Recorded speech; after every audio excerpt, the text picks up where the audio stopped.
YouTube. Tiffany, hey girl.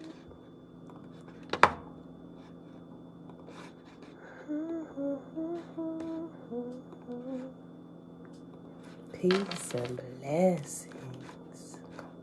Yes.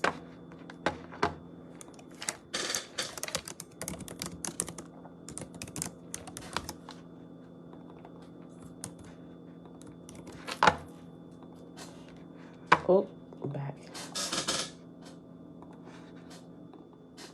Okay. All right, beautiful people. What's today's date? It's Thursday. We watch for the new moon tonight, y'all. All right, y'all. I'm glad to be back here with y'all for another day. It is March the 3rd, y'all. 2022. Day 45 of year 4 of reading through the books of the law and the prophets. Another 4-year consecutive day count. Day 1063. Today, we're going to finish. No, we actually finished. Did we finish? Yeah, we finished because we was reading about astrology. Yeah, we started in tablet F. See what I be throwing myself off because I don't put the ending page number. Okay, tablet F. Page 111. All right, y'all. We're going to read tablet F. We're going to start in tablet F. I'm not sure if we're going to finish it. Oh, yeah, we'll finish it. It's real short. We're going to finish it. We're going to read all the tablet F today. Starting on page 111, and we're going to end on page 117. And then we're going to pick up where we left off at in My Big Toe in chapter 25.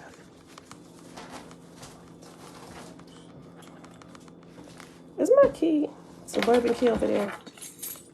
He didn't put it back on my thing. All your keys up there, right? I'm missing a suburban key. You see it? See if he stuck it in that basket with the mail. Yeah. Oh, okay. Yeah. He's trying to slowly work. No, put it back on. He's trying to slowly work it into his pocket forever. You ain't getting that. Wait till that charger. You get that charger when you get out. Well, you gotta go pick it up. He can drive it right now. Yeah. All he be doing is want to go to the wow, right? Mm-hmm. Go get it and bring it out here and put it now. You know, when you get it, he was like, "Oh yeah, I'm gonna take McKinley out on the date." She always say, "You know how you know he gonna ease it in. He gonna ease it in." I know he's gonna try. So since McKinley always get her car, she been driving. You know he gonna work it in. Mom, shalom, shalom, Shayla, Betwabu, Great Rising, Linda. Hey girl, hey, you looking tonight, Dana? Yeah, we looking tonight. I just saw it. Yeah, we start looking tonight. All right, y'all. So, Jen, shalom, shalom. Oh, great spirit, Yah. I like how you changed your name. Oh, great spirit, Yah. Oh, great spirit, creator of all spirits in this world. May we glorify you in everything we do. Hallelujah. All right, beautiful people. So let that be our opening. And let's get started in tablet F of the complete Annunaki Bible. So tablet F is the book of 50 names of Marduk. All right. This is the book of Marduk. Oh, you a day off, Tiffany? Okay. This is the book of Marduk, the younger Annunaki, who was heralded as a heavenly lord of the earth by the Babylonians, the race of Marduk. Ancient Mardukites and followers of Marduk and Nabu in Babylon, even into the black lands of the Niles as Amun-Ra and Osiris. Here is the given conclusion of the book of Nemesis, wherein the Anunnaki gods bestowed upon Marduk the rank of 50, Lord of the Earth Command, according to the 7th and final tablet of the Babylonian version of the Enuma Elish, the Epic of Creation. The 7th tablet is known as the Secret Tablet, forged by the priests to maintain the great secret of our tradition, the secret of the names of God, usurped by Marduk. Divine blessings. The Book of Marduk, or the Tablet of 50 Names, has been used successfully by many mystical practitioners in the past and has even been found as core source material for grimoires in more recent times and recensions of the Necronomicon. The text reveals the ceremonial names and functions assumed by Lord Marduk upon his ascent up the Annunaki hierarchy for Egypto-Babylonian eras and regions observing a Mardukite tradition. While misunderstood too often as a system of polytheism, Marduk sought to unify Anunnaki divinity in our realm, albeit under the single banner of his own name. To do this, he took on the Book of Names, functions, and powers of the other elder gods to ensure the establishment of his divinity on earth during his aeon, the Age of Aries. The second phase was to return all true religious worship to the one God and source which existed outside and apart from our realm of existence. The text begins, quote, "And let us proclaim the 50 names," end quote. And now it begins the 50 names. The tablet of 50 names. 1. The first name is Marduk Dugga Anu, son of the sun, is son S-O-N, of the sun S-U-N, son of the sun, Lord of lords, master of magicians, most radiant among the gods is he. The second name is Marduka, Anunnaki, creator, knower of the secrets of Marduk, time, space, and creation, geometry of the universe. The third name is Ara Maru Tuku, master of protections and of the gate to the ancient ones, and to whom the people give praise as protector of the city, possesses the Ara star. The fourth name is Barak Shuk Shu Bel Duru, worker of miracles with wide heart and strong sympathies. The fifth name is Lugal Dimmer Ranki Banu Tuku, commander of the wind demons, like wind that blows. The commander of the wind demons, the Metatronic voice heard among the gods. The sixth name is Nari Lugal Dimmer Rankia Ban Rab Bishu, watcher of the stargates of the Ijiji and Annunaki, and who is named the monitor of the gods in their stations, keeper of the gates between worlds. The seventh name is Asaru Ludu Ban Mashkim, welder of the flaming sword, the light of the gods, called for the safety and protection of the gatekeeper. The eighth name is Nam Talaku Ban Utuk Ukut Uku, master of the death gate and of necromancy, and who is able to revive the gods with a single prayer. The ninth name is Namru Baka Kalamu, the shining one, who is counselor of the sciences, called to increase the scientific knowledge of the gatekeeper. The 10th name is Asuru Bel Priku, creator of grains and plants, who knows no wasteland, called to increase the vegetative and blooming growth. The 11th name is Asaru Alim Bar Maratu, who is revered for wisdom in the house of counsel, and who is looked to for peace when the gods are unsettled, called to aid in communication with the Anunnaki and to dispel deception. The 12th name is Asaru Alim Nuna Bana Tatu, the mighty one who is the light of the father of the gods, and who directs the decrees of Anu, Enlil, and Enki Ea, called to aid in the enforcement of law on earth. The 13th name is Nabu Tutu, he who created them anew, and should their wants be pure, then they are satisfied, called to reveal the hidden gnosis within the gatekeeper. The fourth name is Zi Ukina Gibil Anu, the life of the assembly of the gods, who established for a bright place for the gods in the heavens, called to reveal the secrets of astrology and the celestial sphere. Now I have a book of it's considered, they call it a magic book, but it's essentially like the same thing. Auntie, shalom, shalom, Belinda Brown.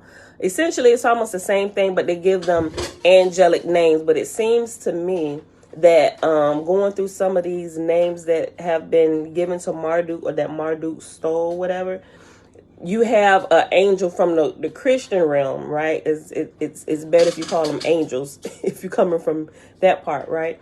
But a lot of these things, it's giving you names of different angels, right? And they, like I said, they sound more holy, so to speak, if you know, stuck in Christianity.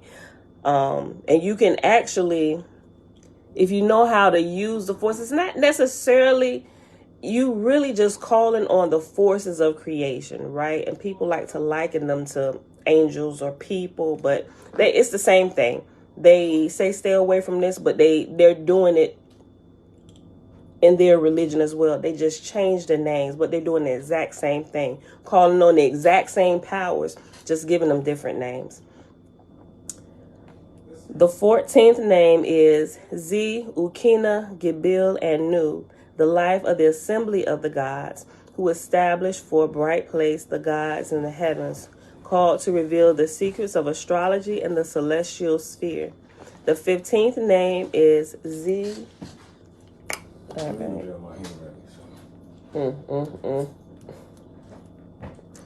The 15th name is Z, Azag, Z, Ku, Ejiji, Megan, Pa, bringer of purification, God of the favoring breeze, carrier of wealth and abundance to the people. The 16th name is Agaku, Azag, Mash, Garzana, Lord of the pure incantation, the merciful one, and whose name is on the mouth of the created race, called to bring life to elementaries and ward spirits. The 17th name is Tukumu Azag Mash Shamashti, knower of the incantation to destroy all evil ones, called in the Malku rite to dispel evil sorceries. The 18th name is Sagzumash Shanana, founder of the assembly of gods and knows their heart, and whose name is heralded among the Ejiji, called for aiding the gatekeeper's psychic development.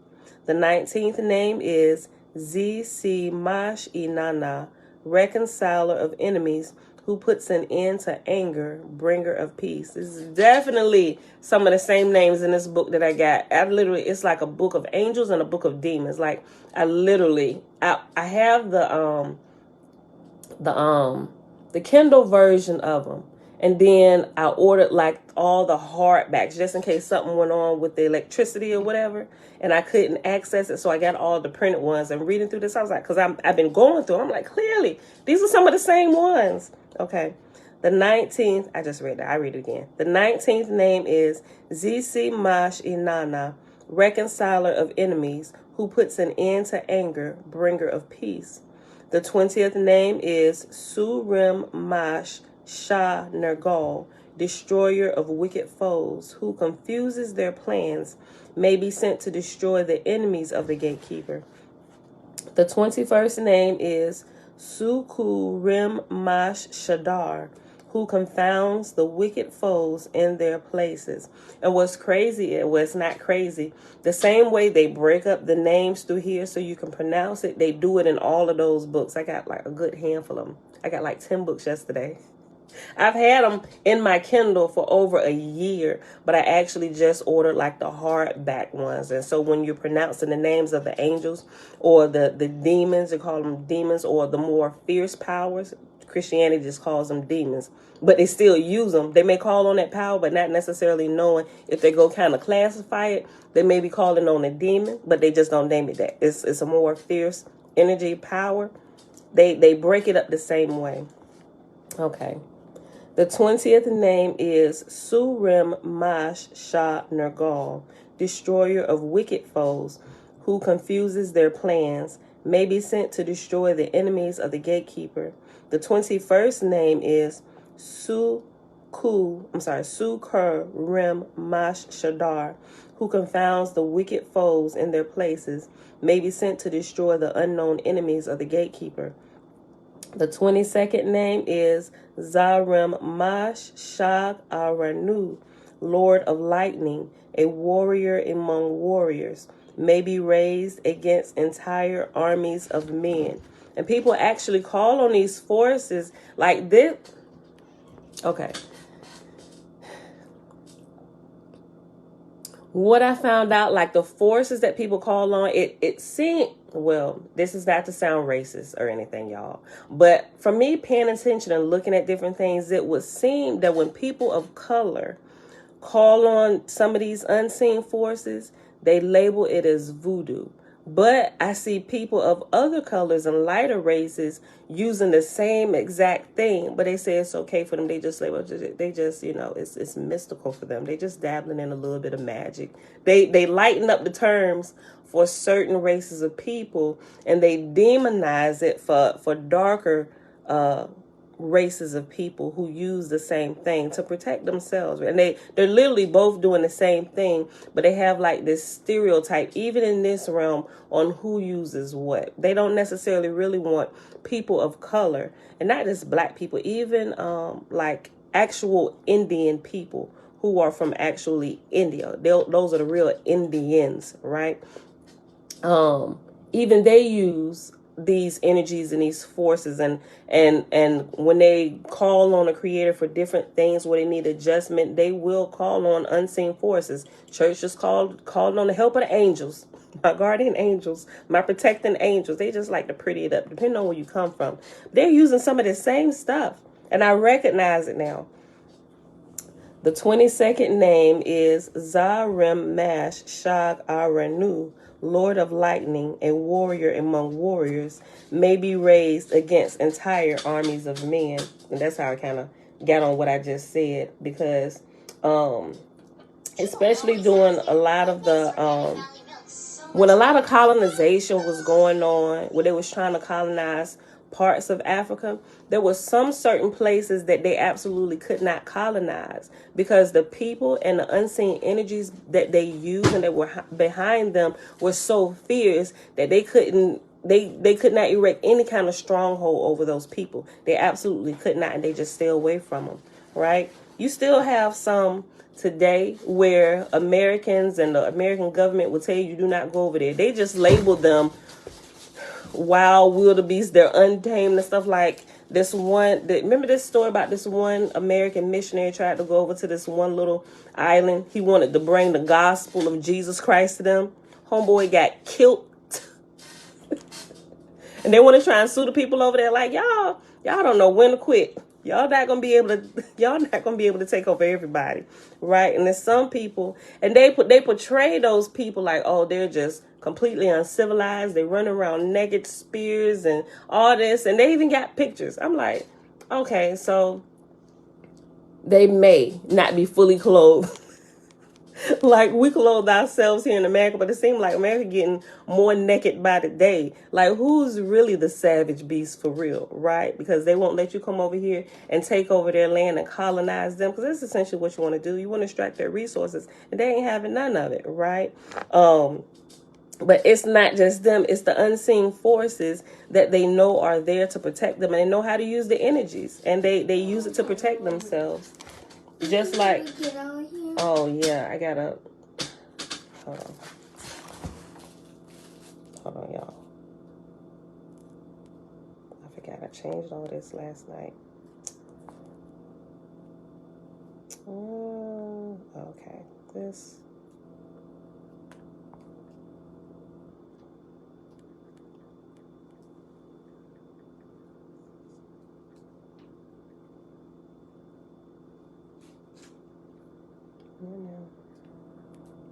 Okay. But you should be good. Don't try and download them too. Okay. I read the 22nd name again. Okay. The 22nd name is Zarim Mash Shag Aranu, Lord of Lightning, a warrior among warriors, may be raised against entire armies of men.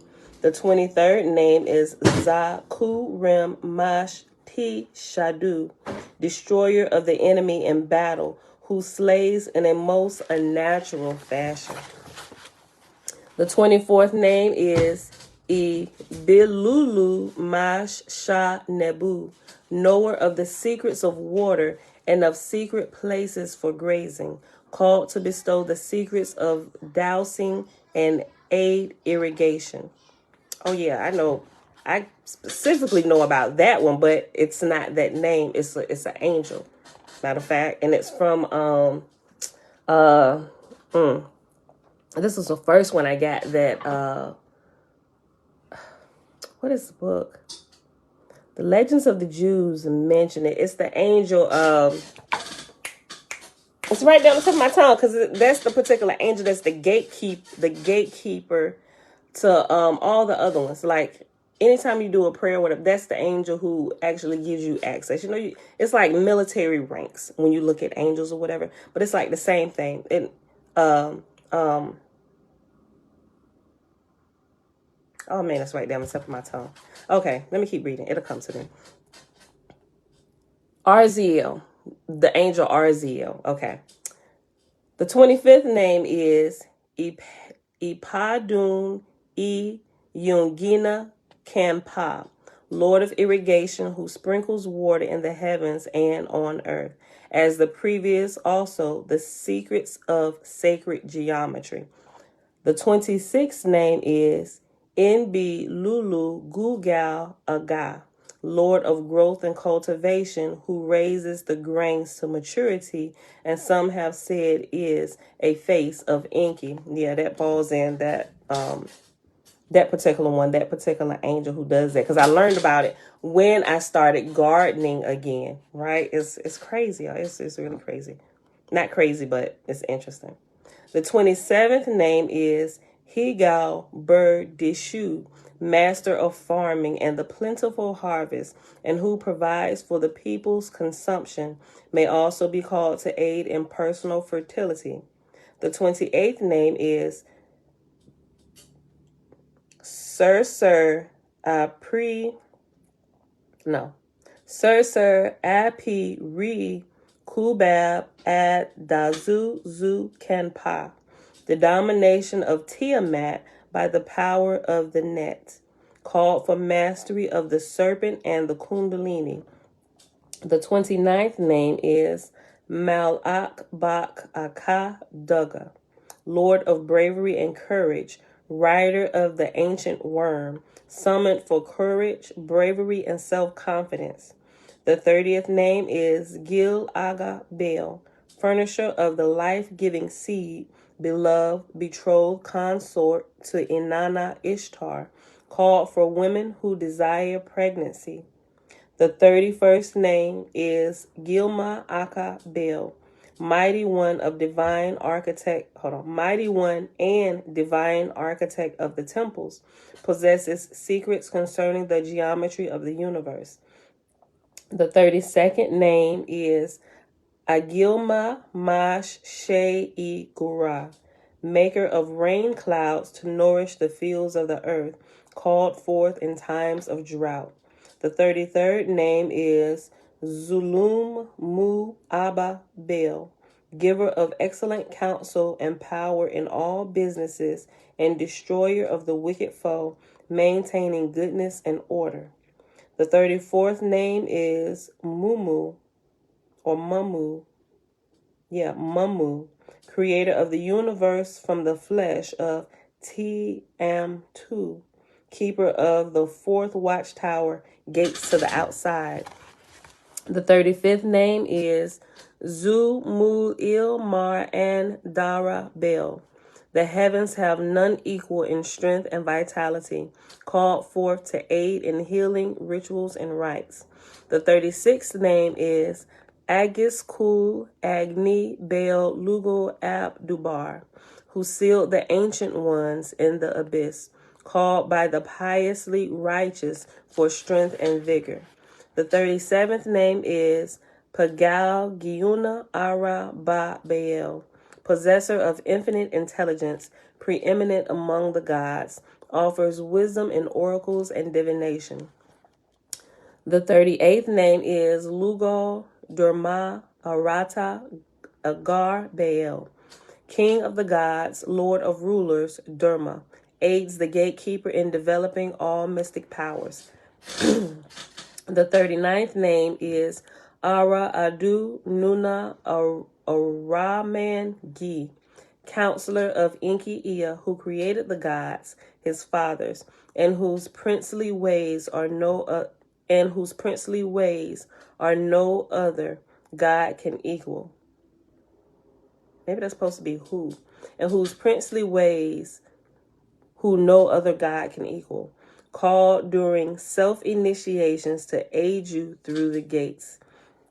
The 40th name is Dul Azag Dumu Duku Arata Gigi, possessor of the secret knowledge and the wand of lapis lazuli, can reveal untold marvels of the cosmos to the gatekeeper. The 41st name is Lugal Abba Bel Diku, eldest of the elder ones, and pure is his dwelling among them, aids the gatekeeper in acquiring self-honesty. The 42nd name is Lugal Du Eza Gazi Kur, nor of the secrets of the spirits of wind and star, offers the gatekeeper secrets to command the spirits. The 43rd name is Kingu Bar-E Rimu, holding the capture of Kingu. Supreme is his might, keeper of the blood, birthrights. The 44th name is Kien Ma-En Gia Gia. No, Gai. Gay. G-A-I-G-A-I. Kien Ma-En Gay. I'll just say that. Supreme Judge of the Annunaki, at whose name the gods quake, to be called when no other spirit will arrive. The 45th name is Ezeker Nini Gigai, knows the lifespan of all things, and who fixed the created race life at 120 years.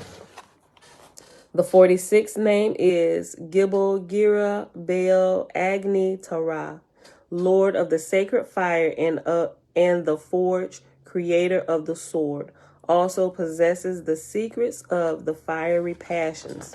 The 47th name is Adu Kako Damu, raiser of storms that blanket the skies of heaven. The 48th name is Ash-Aru Baxtan Dabal, keeper of time. The secrets of the past and future may be summoned to aid acts of divination. The 49th name is the star. Let Nibiru be his name. He who forced his way through the midst of Tiamat, may he hold the Alpha and the Omega in his hands, summoned to discern the destiny of the universe.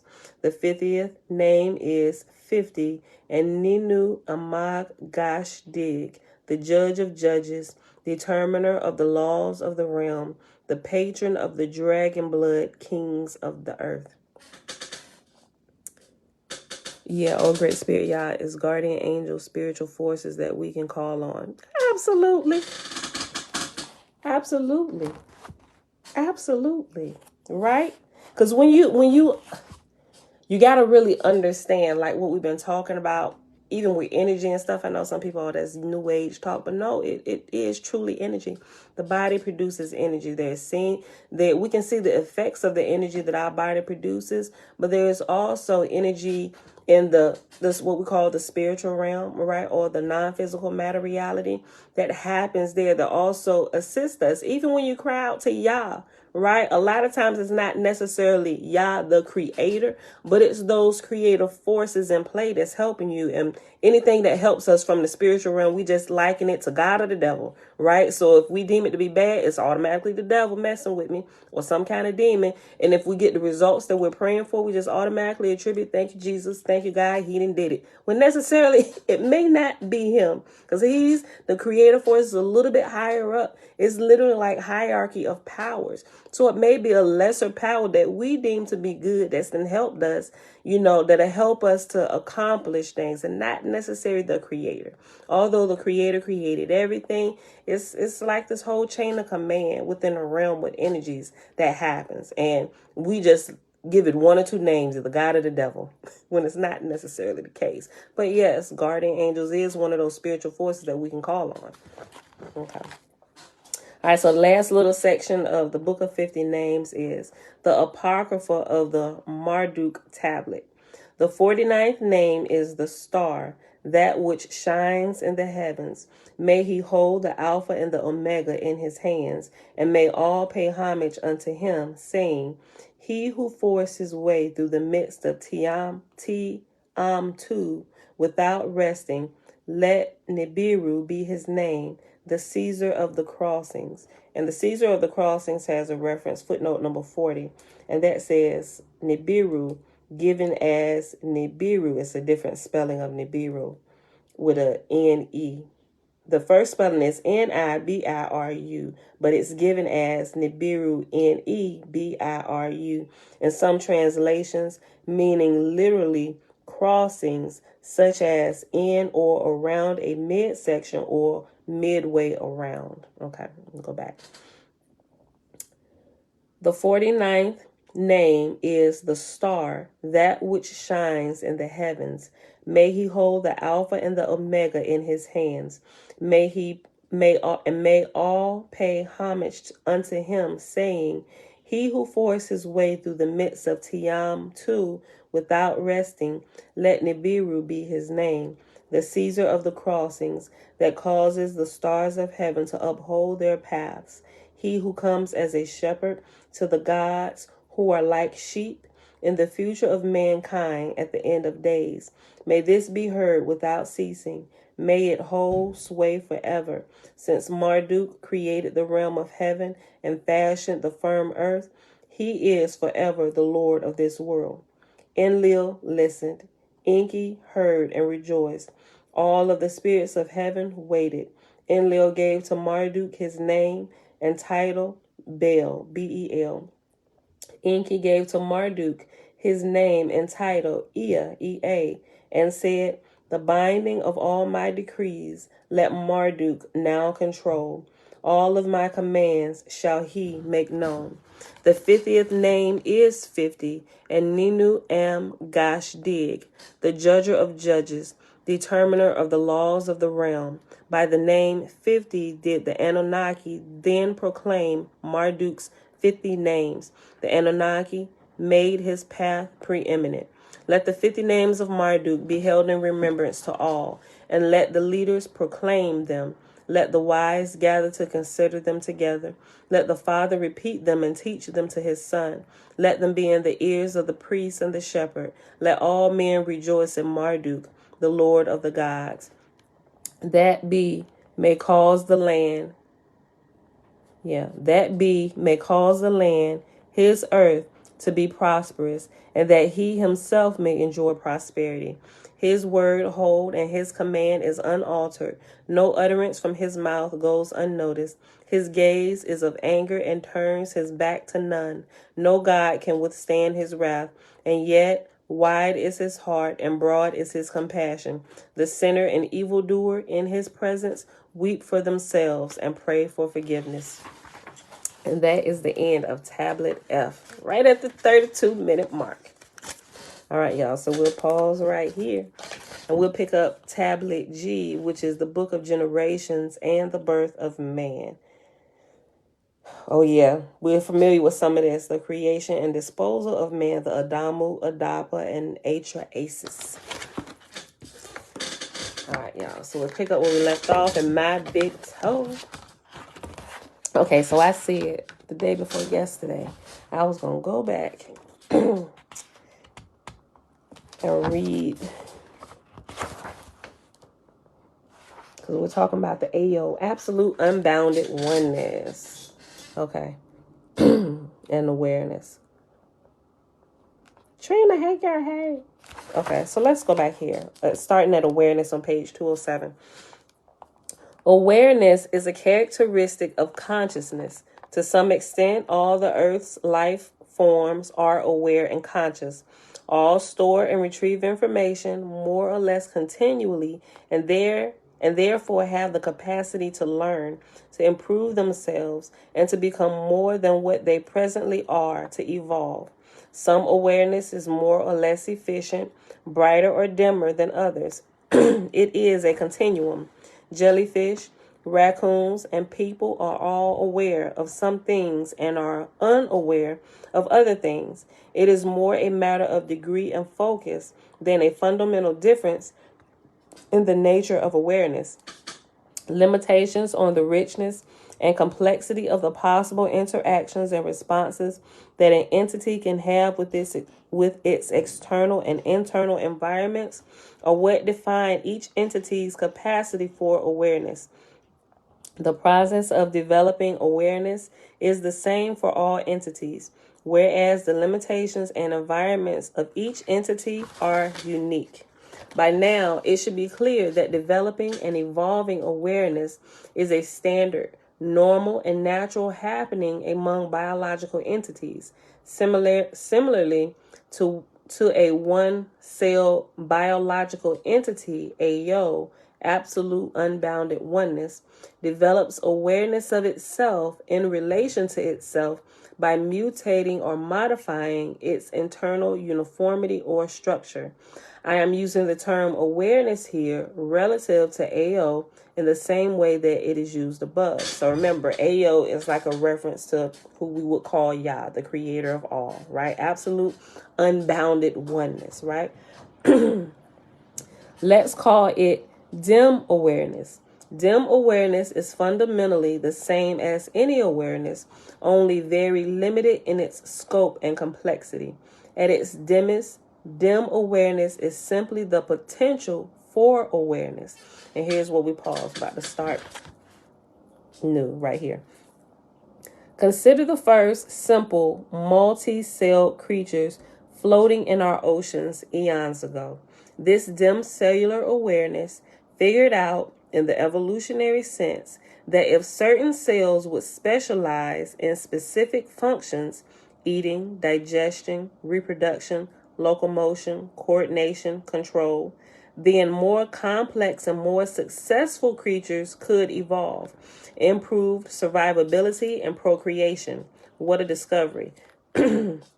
This and many other pivotal evolutionary discoveries provide strong testimonial for the usefulness and efficacy of dim awareness as motivated by the fundamental process. One thing leads to another, and long before time runs out, our sun expands to incinerate the earth. Evolution progresses. Earth biology from simple groups of dimly aware cells to a diversity of relatively clever fish and reptiles, complex biology that is more aware of and interactive with its environment. Eventually, this brain train moves on to a quirky species of naked apes capable of genetically engineering themselves. You about to get dropped off at the job site when I'm done. We got to go to the warehouse anyway because we got 2 shipments coming in that I need to be there for. Why do I need to get dropped off at the job site? Because you weren't ready when your daddy was about to leave out this door. But you still going to work today. You ain't about to take my truck and go to the gym. Eventually, this brain train moves on to a quirky species. What? You what? I forget I have apps, right? Forget you have what? Apps, right? And I have weights upstairs. What does that mean? I'll just go to the gym. Just go. I don't care about none of that, what you just said. You going to work today. By the time I get there, they're going to have it all. Yeah. Next time, you're going to be walking out the house with your boots and whatever you ain't got on your body in your hand, and you're going to finish getting dressed in the vehicle. When your daddy rolling out of here, you better be ready to go. Yeah, okay. He ain't get on you, probably because I was alive, and the whole world would have heard it. Oh, I was like, what? Eventually, this brain train moves on to a quirky species of naked apes capable of genetically engineering themselves. Awareness grows and evolves similarly to how physical bodies have grown and evolved. That is an important concept to understand. How does this absolute unbounded oneness, indescribable something, acquire dim awareness? The same way one-celled things did, and simple multi-celled things did, and so on and so up the ladder of evolution, by interacting with whatever constitutes the external and internal environments. AO is real and therefore not actually infinite, and thus may have an external environment as well as an internal environment. Nevertheless, because this external environment and its description are beyond our comprehension, we will not use it to develop our toe. An external environment may or may not have contributed to AO's initial dim awareness, but we have no logical need to include it. It is adequate for our purposes to assume that AO interacts only with itself, mutation, to gain dim awareness. Developing awareness is the natural result of a self-modifying entity applying the fundamental process to challenging environments, internal or external, that contain large numbers of multiple possibilities. Awareness at the cellular dim level evolves naturally from the existence of a rich and varied array of potential states. These states are generated by direct choice, random events, and dumb luck, being at the right place at the right time with the right stuff. The entity explores all the potential states it can successfully populate. The more successful or profitable configurations continue to evolve, while the less profitable ones either remain in their niche or die off. Over time, hardware, body, firmware, instincts, and software, mind processing capability are slowly improved. Applying the fundamental process is natural and intuitively obvious to even extremely dim awareness. Try everything that is accessible and affordable and go with what works. Is AO alive? Certainly not by our 3D Earth-related biological standards and perspective, but then our standards are only relevant to PMR. I will show you that AO meets the requirements for developing awareness and eventually intelligence. All that is required for AO to evolve some type of limited awareness is that it exists interactively within the context of a challenging environment, external or self-generated, that contains a large number of multiple possibilities, and that there is available to it a rich and varied array of potential choices or states of being with variable probability it can explore. Remember, we are conceptualizing and postulating something that by definition lies beyond our 3D comprehension. In our efforts to understand AO, or the creator of all, and non-physical matter reality, or the spiritual realm, in our efforts to understand AO and NPMR, we are like flatlanders struggling to visualize a tetrahedron slowly tumbling within a rotating hollow cube that is spiraling down the inner surface of an elliptical funnel. Y'all probably like, what did you just say? We're pretty much grasping for straws here, trying to understand who the creator is and what we are in relation to him and what we're supposed to be doing while we're here on earth, which is growing, right? Developing our spirits through these fleshly bodies, right? Being able to interact with everything. So let me read that again. In our efforts to understand AO and non-physical matter reality, we are like flatlanders struggling to visualize a tetrahedron slowly tumbling within a rotating hollow cube that is spiraling down the inner surface of an elliptical funnel. Go and explain that to your two-dimensional buddies over flat beer. That's funny. Okay, so have y'all probably didn't get the joke if you have not read or listened to Flatlanders yet. It's a 4-hour book if you listen to it on Audible. Y'all gotta go listen to it. It's really good. It's trying to make sense. It's like this. My Big Toe is a 3-book trilogy. It's like this condensed down into like a 4-hour small book, like with just like the casual way we speak, right? And it's using shapes as characters to try to understand the world around you. You gotta get it. You gotta get it and listen to it. At least listen to it. In our effort, I'm gonna read this again. In our effort to understand Ayo and non-physical matter reality, we are like flatlanders struggling to visualize a tetrahedron slowly tumbling within a rotating hollow cube that is spiraling down the inner surface of an elliptical funnel. Go explain that to your 2-dimensional buddies over at Flatbeer.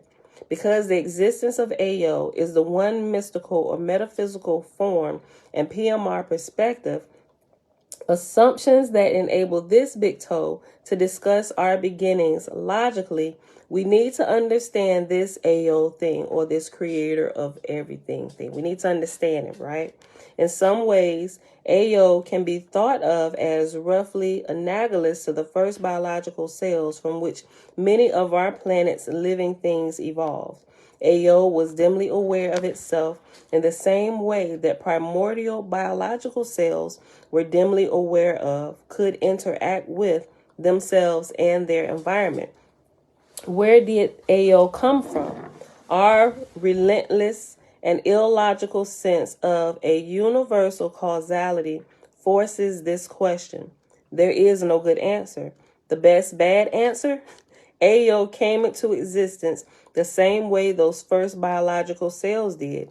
Good luck eventually ran into the right ingredients at the right time with a supporting environment and perhaps a spark of some sort of mental energy thrown in for good measure. I truly do not know.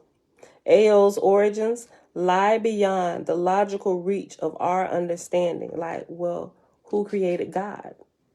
How? Like, this is essentially what he's talking about. Well, who created the creator of all?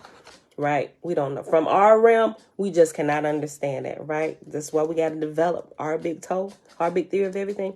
We have to begin to experience the spiritual before we can even logically and comfortably ask that question, right? Because if we don't develop this, it's just not going to make sense. So that's why we got to go through a trilogy, and y'all have to taste the pudding along the way, right? Otherwise, you still won't get it. There is no good answer. This is just good. I'm going to just read it again. There is no good answer. The best bad answer? Ayo came into existence the same way those first biological cells did.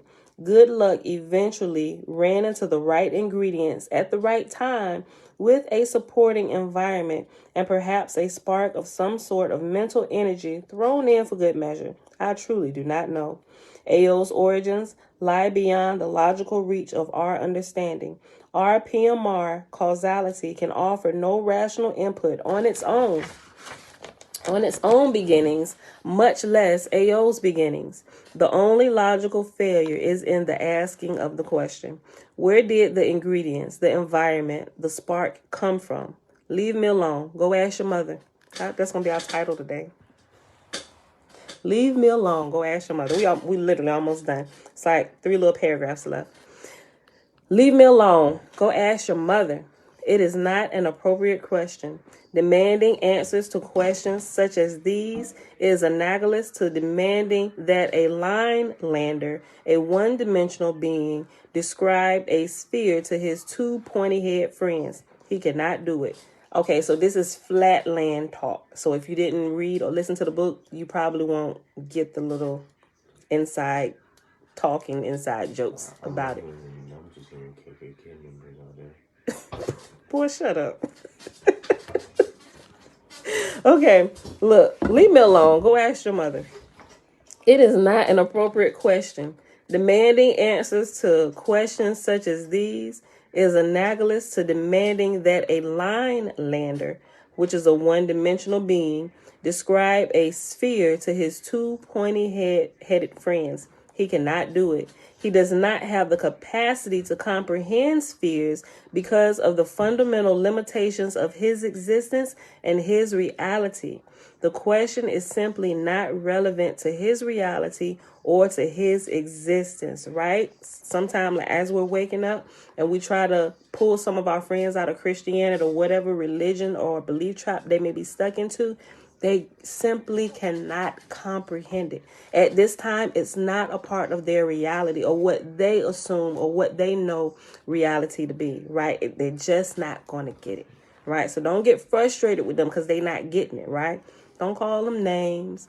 Don't say they savages and they gonna burn in hell. They not. They're absolutely not. Right? We got to come up a few levels, people. We got to stop doing this to people because they're not. They just haven't developed as far as we have. But give them time. Some will, some won't, but some will. Right? But leave them alone.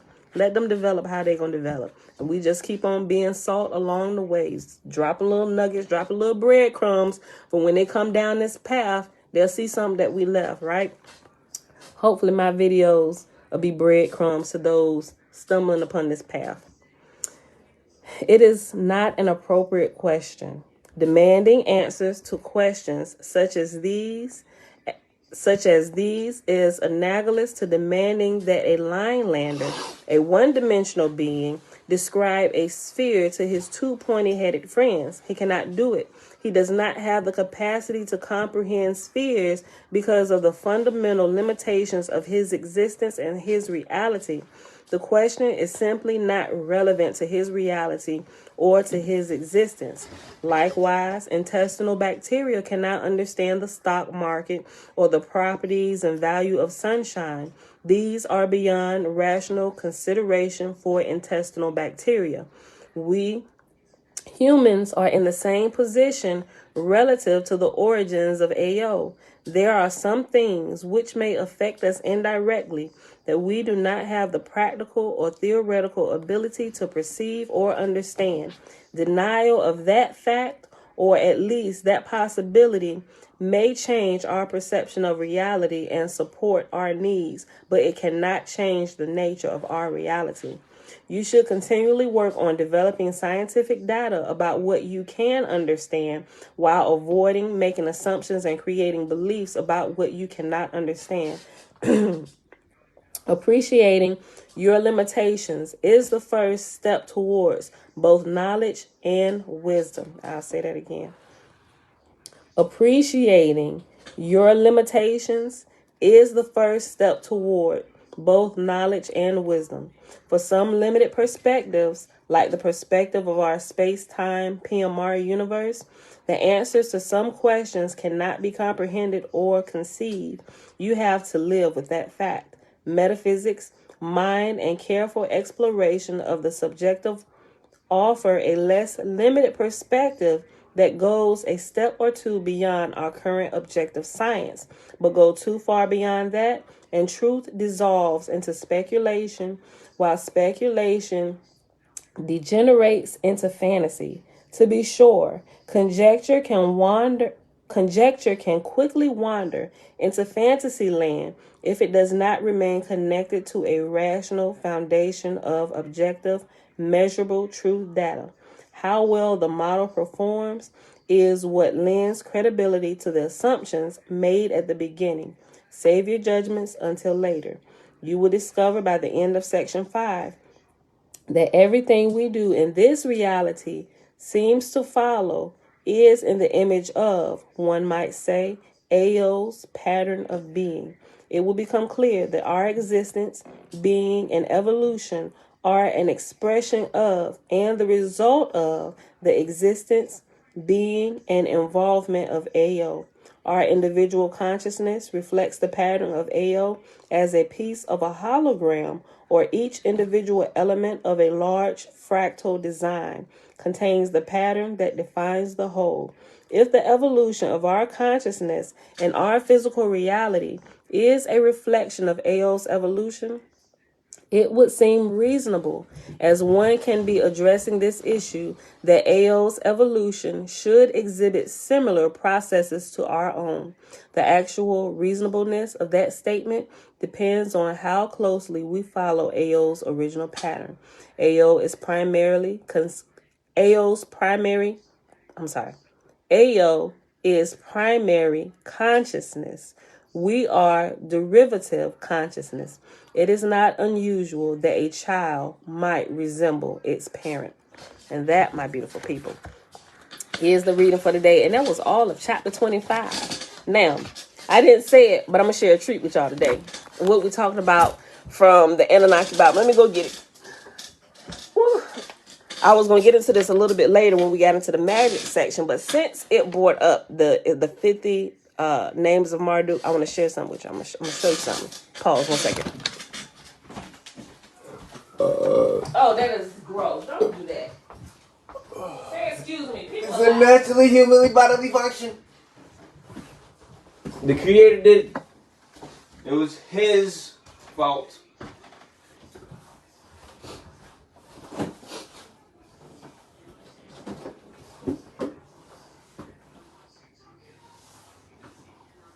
Oh, y'all children got luck. I'm taking one brownie.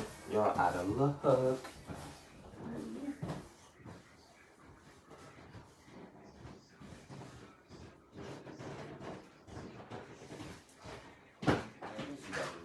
No, I'm about to show them this. And I'm about to tell them how this jank worked. Okay, y'all. So I grabbed a couple of my magic books, right? But I want to show y'all something. Is that the magic book you took away from me? Yes, I took away from you when I found out it works. I'm like, get here. Let me tell you. Okay. So I got this thing, right? My sister up here, well, one of my sisters, Alicia, she said, girl, you know you're going to have to go repurchase it again. She said you get scared, you find out something work, then you throw it away. Because you can really manipulate the energy around you, right? As I'm growing, I'm like, yo, this is more real than I ever thought, than I ever would have believed, right? Okay. And I'm showing y'all this. There's a whole bunch of different, now look, don't think I done gone off into witchery, y'all. This is the course of my studies. Going through all of this, right? Move this, Jeremiah. To be honest, anything witchery is just something like a Christian said. Right, yeah, that's what I'm finding out, right? So I'm not researching it to become a witch. I know some people, I just lose some people. You just can't even talk about explain what's happening. This is our but I want to, right? This we literally was. This is our birthright. So like, yeah, literally, they've taken something and they've explained it in different ways. But when I actually, and I'm only showing it to y'all because I'm gonna show you how even in these they take the Bible and use it all through. That's why I was like, I recommend this particular these particular authors who are a part of the gallery. They call it the Gallery of Magick. If you go to Amazon, you can type in the Gallery of Magick or type in Damon Brand, right? And you will start seeing some of these magic books like Archangels of Magic. But through these, the first one I got, okay, so this is one with the Enoch Success Magic, right? But we'll get into that. This one right here. This one. My first two that I got while I was researching this, I got this one and the Enoch one because I'm big on the book of Enoch, right? So it was this one and the Success Magic, the Hidden Power of the Enochian Rituals, right? So these was the first two that I got while I was researching, right? I just kept feeling like a pull. I was like, okay, I don't know if this pull is Yah or Satan trying to pull me into a deep, dark place, right? But it's just like, I said, yeah, no, I'm gonna leave that alone. But it kept coming up while I was doing my research and looking into things. And plus, since I went plant-based and as I went plant-based and started developing more and getting into gardening and everything, looking for resources, that's when the hoodoo started popping up, right? I'm like, oh, they ain't nothing but herbalists, right? And then voodoo started popping up, and it's just a different manipulation of the energies and stuff. So I'm like, okay, I didn't completely cast it away, but I started doing a little more research, just kind of looking into it, you know? So when I would be out there and I'd be frustrated, like my first couple years, and I'm like, why is it not growing? I'm like, Father, help me. Like, you know, so it's like, you need to learn about this, right? Learn about the herbs and all this stuff. So that's how I started coming across Dr. Sabi and Yaki and all, just kind of learning about these things. And then this stuff started popping up because it's connected to when you put in like hoodoo and voodoo, it just connects it, and it connects it with that magic link, right? So it started popping up, and I ignored it for a while. I was like, well, let me like read the, thing. So as I read, I'm like, oh, these ain't nothing but the angels. And growing up, my grandma had this particular angel book. I forget the title of it, but she gave me a copy of it. So I was familiar with a lot of the different names of the angels. So the first one that popped up was the 72 Angels of Magic. And it kind of just, it threw me off a little bit. I'm like, how can you use angel and magic in the same title, right? Still coming out the church, waking up a little bit, right? But as I began to open it, and I flipped through it, and within here, it also has sigils for the different angels. But these angels in here were angels that I had already heard about in this book that my grandmama gave me, growing up. And I got a copy of it. It's in there on my bookcase. Somebody got to look for it. But it's one of the ones it's considered like a Christian angel book, right? But some of those same angels are also in here. But it has like a sigil, and it goes through and it explains what the sigils are and which sigils represent the different angels, right? So I was going through here, and it gives you the different angels, what their powers are, how they help and stuff. So I was familiar. I was like, okay, well, they didn't say this was a Christian book, but it's located on the occultic side of things, but I was really familiar with it. So as I started going through, I was like, well, okay. I was like, well, okay, well, this is good. What it does, you got to read the introduction. You got to read, whenever you get a book, always read the preface and the introduction. There is this great education, a really short, great, straight to the point. And I like them because they get right to the point. They don't do all this extra talking. They really explain and hit the points on what it is and why it works. And what kept me even more going through this is because the angels, they have the names. Okay, so when we was reading through the 50 names of Marduk, when I told you it had like the names, I don't know if you can see this. Okay, so you see this? See how this angel's name? Keliel, the angel Keliel. In the book of Marduk, it has the 50 names of Marduk is spaced out like this, right? But it also, here in these books, it actually give you the scripture from the Bible, from Psalms or Proverbs, where this angel is encoded. So I was like, wait a minute, what? And then they use the Hebrew words, and they explain all of this in the beginning, and why when you watch, if you ever pay attention, y'all, if y'all ever pay attention to movies that are doing magic, even this most recent one that I told y'all to get, the Lovecraft Country. When they get towards the end, and when he realized that magic was his birthright, when they having this little conversation in a little conference room chamber thing, when they begin to speak, and you see them doing some of this stuff, they're speaking in Hebrew. Anybody ever wonder why? Like all of this stuff, and I began to realize all of the magic books uses Hebrew. I'm like, how and why? And it gives you where it's encoded in the Bible. So if you hear it, and y'all didn't hear me say it, that the Bible is a book of magic, it literally is a book of magic. Very specifically, Psalms and Proverbs, but also in the Torah. There are things that are hidden within the stories that if you were trained, you can actually take your understanding and your spiritual growth to a whole nother level. And this helped me understand that. Even in Exodus, when they parted the Red Sea, there was within Exodus chapter, is it Exodus 14? It's Exodus chapter 14, verses 19 through 20. I think that's what it is. Exodus chapter 14, verses 19 through 20. I'm going to pull it up. But within that right there, where Moses parted the Sea of Reeds, or the Red Sea, it was hidden the 72 letter name of the Creator, which is what gave Moses the power to actually part the Red Sea. So when I began to learn a little bit more, it was like I was learning little pieces, but with the information and knowledge that I already had looking into Hebrew, this made a whole lot more sense, and it was a whole lot less scary after I read the preface and the introduction. I started going through here, reading through the names of angels and how it's pronounced, the words in Hebrew, and it has like invocation. The invocation is in Hebrew, and I'll show you right here. Okay, so it has the invocation. If you need the help of this particular angel, okay, so the powers of Keliel, right? The power to avoid enemies, the power to become less visible, and the power to confuse enemies. So this would be an angel you would use during a time of warfare, or if you got an issue, say you could even use it on your job if you got enemies on your job, but wherever it is that you have enemies, you can ask for the unseen energy, the help of Yah. And how I understand it is the Creator. Okay, this is what you need. Here's the resource you need. Boom. Go help me with that, Keliel.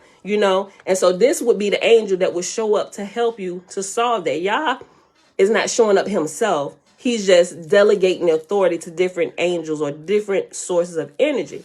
So, oh, great spirit, Yah, I hope this is helping you, because you asked about his guardian angels, spiritual forces we can call on. Absolutely. Right. So there were a couple things that we experienced last year, and I had already come across this, and I had been already studying it. So I was like, let's find an angel that helps with this, right?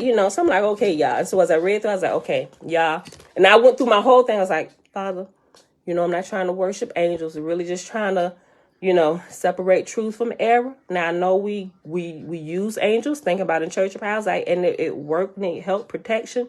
We know the angels that show up. So I was like, I don't know. So I'm just gonna, if my understanding of this is correct, then I'm gonna now, when I pray my prayers, I'm gonna do it with the knowledge that I have now, and I'm gonna pray a more specific prayer. And so I prayed a more specific prayer based on the new information that I just had now about the angels and which angels are assigned to what, right? And then the prayer that I prayed, it actually happened. Even with the business, there were things that we prayed, things that seemed to have kind of like a hold on it. It seemed things were being held up. And so I was like, okay, is there like an angel for this? I would double check through these. And this is not the only one, but this was the one I had at the time. And the Enochian magic one, right? The success magic. But I know it says success magic. Some people may think, oh, maybe just business. No, this is literally like a lifelong developing process to grow you up mentally and spiritually. So if you think this is a get rich quick, it is absolutely not. That is not what this success is talking about. It's talking about spiritual growth and development and becoming aware of the unseen forces as you grow, right? And this was like right up my alley, because I completely consumed the book of Enoch. So anything Enoch, I was getting my hands on in this. Anybody book of Enoch lovers, Metatron, Angel of the Face, get this, right? And it helps you understand some things, right? And it just grows you up. It kind of makes your foundation a lot more solid, to where you're not just doing things willy-nilly, but it's like the understanding of spiritual things really began to set in the way that they explain it. And they go through here and they tell you that, like the invocation, they put it in Hebrew, and you can read the invocation, like if you're doing a prayer, and by doing the invocation, that's actually like calling, it's like the telephone number to that particular angel. That's the best way to describe that. And so if you need help with that particular thing, you would just say that invocation. But if you didn't want to say it in Hebrew, if you were still kind of scared, they also give you the scripture reference where that particular angel's invocation was taken from. And for this particular angel, the powers of Keliel, that is found in Psalms 103, verse 21. You don't have to say that. And I've tried it both ways. You don't even have to say it in Hebrew. You can literally just read that psalm where it's found, and whatever it is, it'll begin to happen, which helped me understand. Remember how I was giving some of the stories about the shenanigans when we would pray out the house at home and we would walk. My mom would teach us, we would anoint everybody, anoint the walls and the doors and stuff and the windows, and we would open up the Bible and we would read the 91st Psalm. Well, it's the same thing. Encoded within the 91st Psalm, there are a couple different of angels. Yeah, a couple different angels encoded within Psalm 91. To whereas when we read that, now we didn't know we was like dialing these angels' phone numbers. We just know that this works. And a lot of times that's all the working knowledge you need, especially being young. It's just like, okay, here are the basic things to get the car going. Boom, do that. Right. And you don't necessarily have to know how the car was put together, who designed the engine, who developed it, how the engine runs, what types of what. You don't necessarily need to know that. As long as you get a good working knowledge of how to use it safely and how not to endanger others and put your own life at risk while using it, you can use it. It's the same way with the magic or with the angels or even with the demons, right? It's just it's a tougher energy force, right? Not necessarily that it's bad, because there's neither good nor evil. It depends on the person driving the vehicle, right? I'm gonna drive this vehicle and I'm a responsible driver. I'm using my signals. I'm looking ahead, making sure ain't no balls about to roll out in front of the car, or it could be a child. I'm not running red lights, putting other people at danger. I'm not driving drunk. I'm not driving high. All those. I'm a responsible driver, not just looking out for myself, but all those around. Now, when you use the more energetic or the more fierce energies, which Christianity names them demons, it's the same thing, right? Remember how we gave I gave the reference to the movie Doctor Strange at the beginning, when they saw the teacher using the dark arts or the dark magic. She wasn't using the dark magic to take advantage of people. She had some students that went rogue that were stealing parts of the dark magic, or I'll show you one. You got angels of wrath, right? They call them angels of wrath, and they have their sigils as well. You can call them angels like the Christians, but when they see the sigils, they be like, oh no, but it's everything. All of these, everything is in the Hebrew, y'all. If we read the invocation through a psalm, why didn't things happen? We'll get into that in a minute. Like if you're just reading psalm or whatever, it's like it.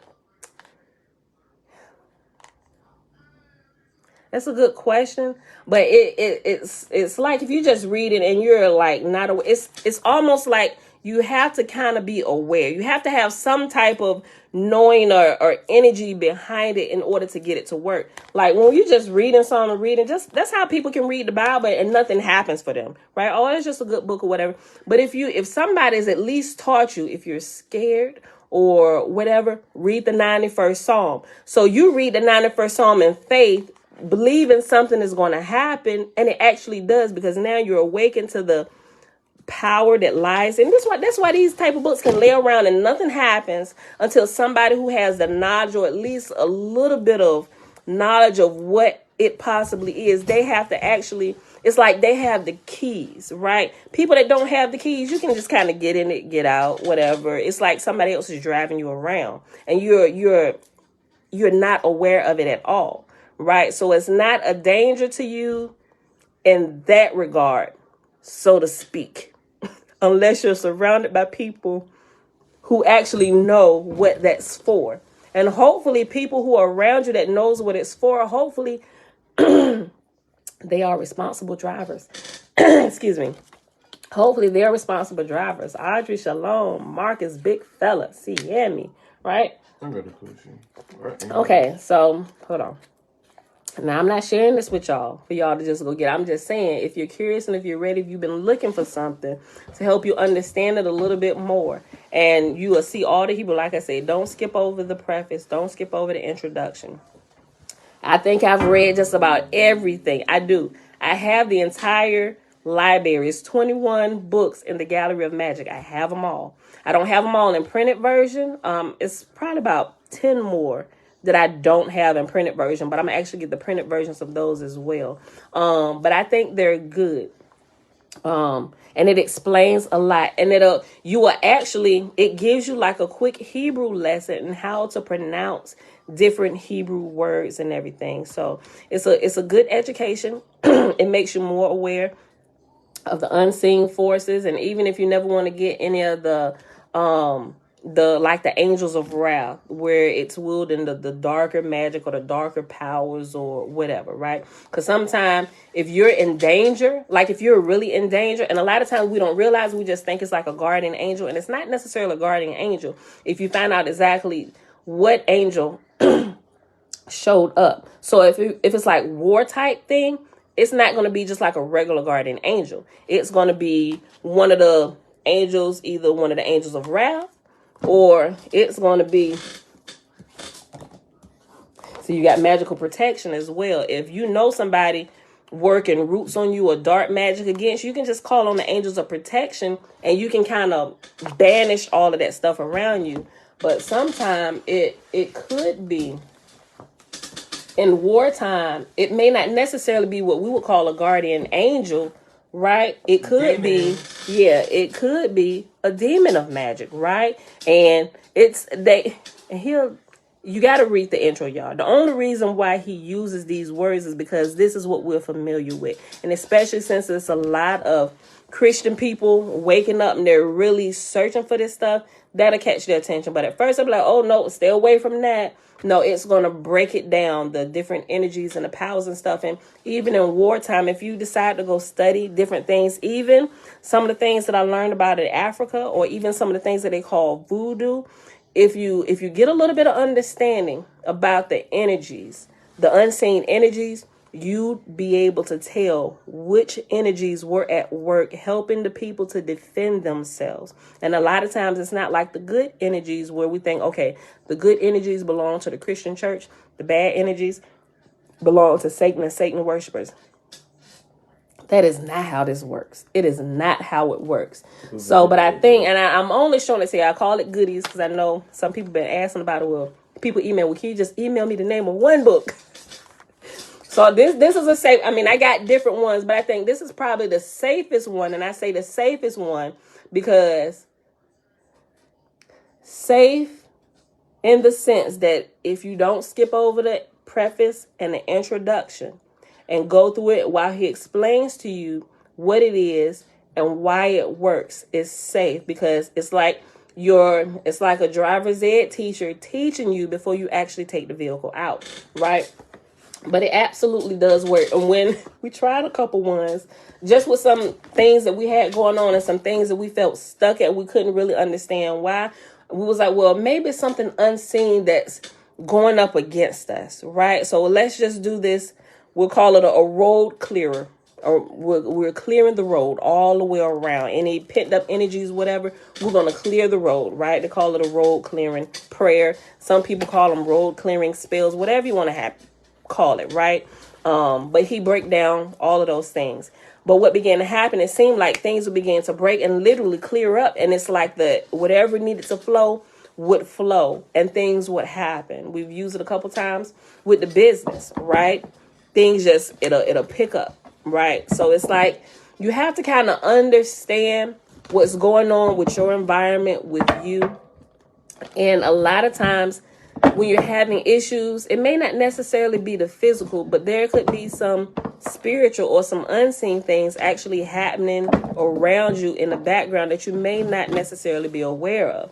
But I think this gives you a good education to kind of help understand the forces that's happening around you. And I like him because if you want to use the Torah strictly for that, the Bible, he shows you exactly where all of it is in there. And for a period of time before I actually read it in the Hebrew, I was like, you know what, I'm gonna read it like I know it, and I'm just gonna say it in English in this from the Psalm just like this before. I'm not even gonna say it because I don't know if he's telling me the truth. I ain't studied that part yet to actually decipher if that's what he says it's saying. But now that I have and I know, okay, yeah, I know that, yeah, that's absolutely, he ain't trying to pull the wool over our eyes there, right? So I would just say the prayer in English like I had been saying it when I was reading my Bible, and it would still happen. It kind of gave superpower to your prayers, right? Because now you're operating not just in spirit and hope and belief, but now you're operating in understanding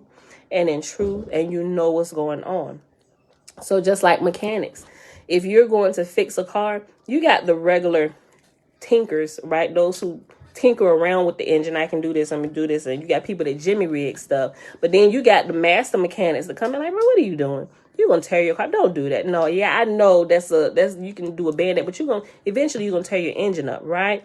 Learning stuff like this, you become master mechanics of the spiritual realm and of the forces. You become educated, right? And you don't become educated to be a vagabond. You become educated to be able to grow spiritually and to help yourself spiritually and even help family members and friends. Or some could be having, we don't know what's going on, but because you're trained and you understand spiritually what's going on, oh, this is what's happening. I can see it clearly. Like our eyes are tuned to it. Our spirits are tuned to it. And we can pick it up just like that. And in that case, we can help people. Some people get to this level and they're like, oh, I'm going to take this and I'm going to go use this in the church and I'm going to make some money. Yeah, you can make money. I wouldn't necessarily recommend that you do that. But some people do that. That is not my purpose. People who just go on making a living doing this, right? And I don't think that's why you should learn it. I really don't. So don't ever think that I'm telling you, okay, now you got this, go ahead and make money off of it, become a big prophet in the church. Don't do that, y'all. Use it for your own spiritual growth. Use it to help yourself, help your family, help friends, anybody that comes across your path that asks you for your input and you can clearly see what's happening, whether in the seen realm or you can pick up what's happening in the unseen realm. Use it to be a blessing, to help them along the path, right? Use it that way. Don't use it in any other way. I mean, I ain't telling you what, you can use it for whatever the heck you want to use it for. But I'm just saying, be a good steward of the resources that we're learning about. That's all I want to say about that. So that was my little treat for y'all today. For those that's been constantly asking me for it and sending emails and stuff. So, but anything by it's called the Gallery of Magick, right? But don't let the names and terms and stuff throw y'all off, right? Literally puts it there so one, he don't get killed, and two, so y'all can understand it. What? I said basically he calls it that so one, he don't get killed, and two, everybody can understand it. Yeah. Jeremiah said he basically calls it that for one. He pretty much says a protection to himself, so he don't get killed. And so y'all can understand, he really breaks it down to the elementary levels. But there are some things he will tell you, people get into it and they use it and they get themselves in trouble. Y'all, I'm telling you, if you get in there, I'm telling you, it works. And that's why when I gave it as a gift, I said, oh, this is good stuff, good information to know. And I bought a copy, I bought a set. The Enochian magic and the 72 angels of magic. They even have the 72 names of God. I have that as well, but I didn't bring that down. But it goes through, and there are different syllables in the name of God or Yah or the Creator that you can say for protection or whatever. There's some. I had one for the longest on the backboard just to kind of get y'all familiar with it, just kind of put your eyes on it. But it trains you to recognize, even just looking at them sometimes, it brings power if you know what you're looking at. That's why I was like, ooh, we got to be careful. That's because me and my sister, when we was going through it, I was like, you know what? Some of the stuff I don't even have to see out of my mouth. That's when I realized how powerful it was. And it was only powerful because we were learning about it. And I realized there were some things I didn't even have to say out of my mouth. I could just read it and it would happen. Something would change in the atmosphere. I'm like, holy crap, I didn't even say that out of my mouth. So that's when I was like, yo, where's the book? Where's the book? And Jeremiah looking like, what? I say, no, give me the book. And until I know that you are ready and you serious about growing your spirit up, you come back and get this from me. I went and took it and I called my oldest son. I was like, listen, what you do with your magic book that I gave? I called it the magic book. He said, well, listen. I said, yeah, don't. And when you think you're ready to use it, call me so we can have a talk. I know I gave it to you. I really want to come and take it from you. I said, but don't be all willy-nilly, get mad or something. I was like, because it really works. I said, so don't. He said, okay, Mom, calm down. Yeah, so you use caution. And you don't really necessarily I say use caution to people who have anger problems, right? You haven't really necessarily gotten your anger under control, and everybody feels your wrath. because there are some powers that, and it would, if you just put, if you put your own energy behind it, it will do what you send it out to do. And I don't think that's necessarily good for people who really don't have their anger under control. Not that anger is a bad thing, but if you don't know how to properly work through your anger and vent your anger at the right party or whatever, you're going to destroy a lot of people and things in the process. And that's not what I want to happen. So, you know, that's I'm giving these disclaimers before. Some of you, I know you're going to order. Some people probably already got it in your cart. Some people probably already got it on the way now before the video is over. So that's what I'm just saying. Just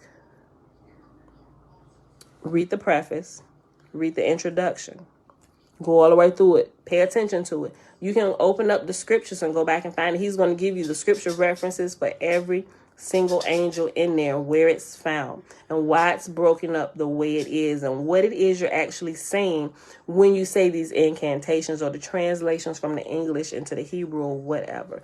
You know, like I said, I only give it because I think it's a really good education in spiritual things, and it's really just on the lowest levels. But if you experience any supernatural anything in a church, it'll help you, and I think you're ready for it. And I think he's a really good teacher in that respect, in that regard, and he gives you both sides, right? He even goes into some of the sexual magic, but those is 2 other books. I don't necessarily recommend those unless you are married. But those are there. He's not a biased teacher, and he doesn't teach it to you based on, oh, well, only married couples can do this. He put it out there because people going to be trying it anyway. He said, but you should at least be aware of what's happening when you do this, right? And by reading that, it helped me understand soul ties, right? In church, you call it soul ties and things like that. By actually reading through his book, the sexual magic ones, it helped me really understand what was happening and why it can happen when people do this. I'm like, yo, people is just out here don't know what they doing, and they're creating a lot of stuff ignorantly, you know. But some people, they ignorant and things are happening, but they never pick up why it's happening. And some things are just like dormant, depending on what it is you're in. Like Dana said, if we read through it, why didn't things happen? Some things will, some things won't, right? But to me, it seems like most of the more powerful stuff, so to speak, you have to already be aware, right? That's why a lot of things don't happen, because you gotta have like the right ingredients and the awareness. Like what we've been talking about, awareness is one. You have to have the awareness to even recognize. Some things may happen, you may just attribute it to something else and just go on about your day and never even pay attention. But things will happen, but you didn't recognize it, that it was happening. So therefore you couldn't capitalize on it, or you couldn't put it to rest. So, but that was my little treat for the day, y'all. So we're going to go ahead and get out of here. I hope y'all enjoyed the reading for today and the little goodies that I shared. You don't have to. If it's not for you, just go ahead. Let it roll off your back like water rolls off a duck's back. You know, forget I even said it. But for those who are growing spiritually, I think it helps a lot, especially while learning about energy. And in the unseen realm of what we're doing, it goes perfectly. But I had already learned about this. Now I'm seeing how it all relates and goes together. Now that we're doing this and I'm having like the outer body experiences, I'm like, oh, so that's what that is, you know. So, all right, y'all. So I hope you enjoyed it. Today is Thursday, March the 3rd, 2022, day 45 of year 4 of reading through the books of the law and the prophets, and of the 4-year consecutive day count, day 1063. We read all of Tablet F, pages 111 to 117 in the complete Annunaki Bible. And we read all of chapter 25 in my big toe. All right, beautiful people. I love y'all. And may Yahuwah continue to give us wisdom and teach us how to grow, not just in spirit, but also in truth. And how to grow up and be responsible drivers of our physical bodies while our spirits develop and grow. Right? All right, beautiful people. I love y'all. I see y'all back here tomorrow morning, bright and early, 7:15 a.m. Eastern Standard Time. And I'll share the links to this, at least the Gallery of Magick, so you can go through and browse it and read through some of the Amazon things, right? The intros and all that. And I think some of them, they'll let you do like a preview of some of the books or whatever. So, but they're all, I have all of them. They're all good. They really are. It's a really, really good education, right? All right, y'all. With that being said, I love y'all. See y'all back here tomorrow. Peace.